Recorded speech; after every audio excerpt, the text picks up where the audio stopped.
Ladies and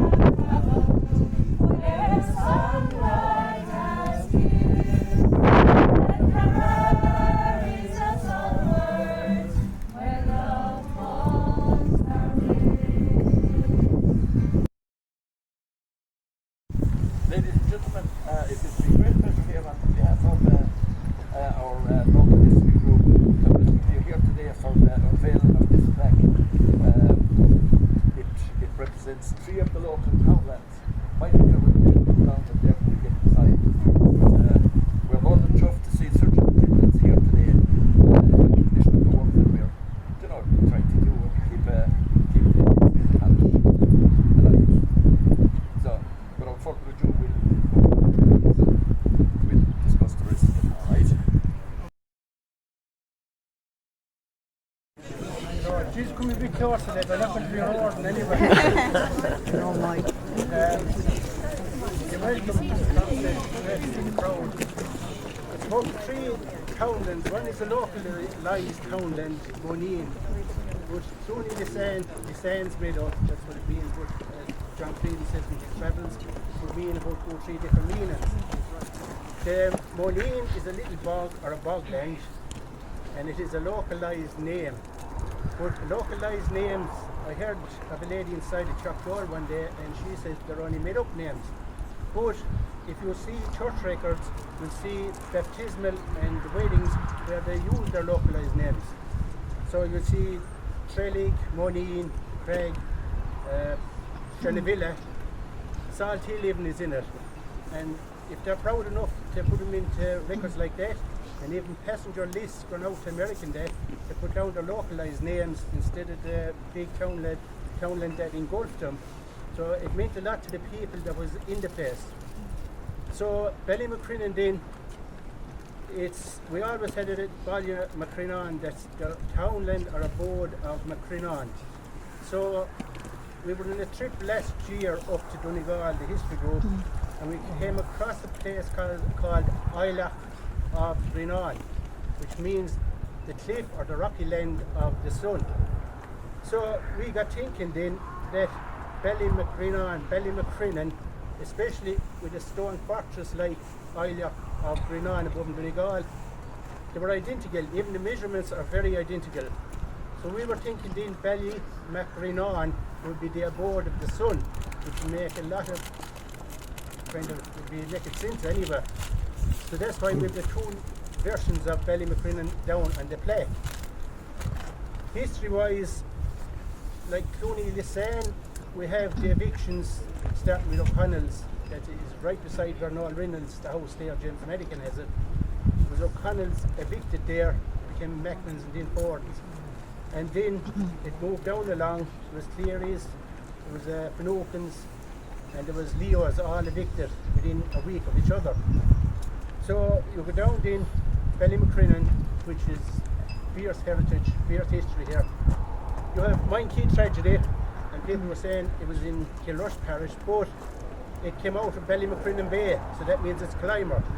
So sailed across and you know yourself 17 drowned in the trip.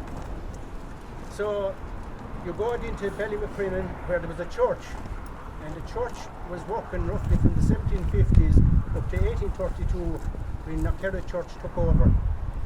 So that was between, if you know where Michael Dixon lived, just go over another bit where you turn down to Packy Brown's, right in the corner there, that was the Ballymacrinan Church. So the last in Ballymacrinan was Cahirnagat, which is the city of the battles. Well, the city of the battles is a stone fortress. So Cahirnagat it must have been something like plaque of Grinan above Donegal, because a lot of the stones in the late 1800s were taken from Cahirnagat to build the Clymer Church in Chapel Hill there. So, as I said, there were farmers reluctant to bring the stone up to the church because of the course with the fords. But the local priest gave them a blessing and absolved them from many courses. So horses and drayets filled up, dragged a load of stone from Cahirnagat up and built the church. So that's really the history of the local townlands here. And like as a small group, we're all the time trying to find new information, and so like, you fuel us up really, the local people, because we hope that you would bring stories to us, and old forces especially to us, because it's by that we work on and keep working. So that's about it, I'd say now. I'll leave you over to the musicians again, I think.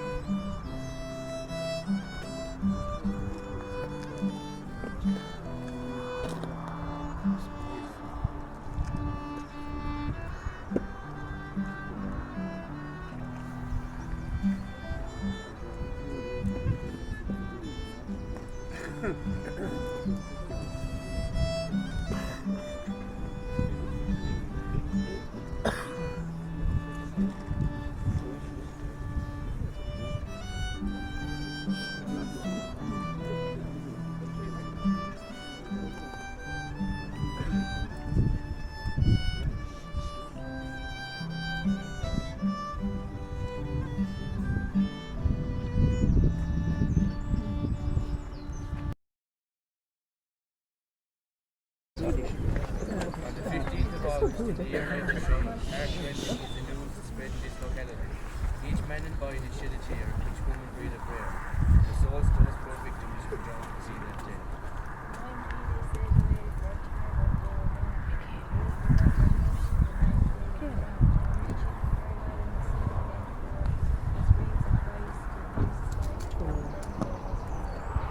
No doubt it was the most tragic sight, as everybody knows.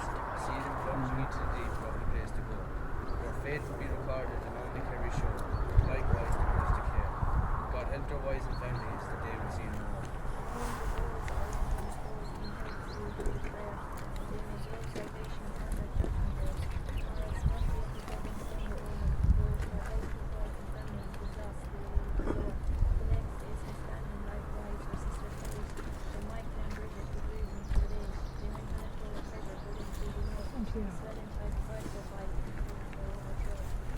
Next was Patrick Linden and his loving sister, Michael and Thomas Bovender, who grieved me to tell you.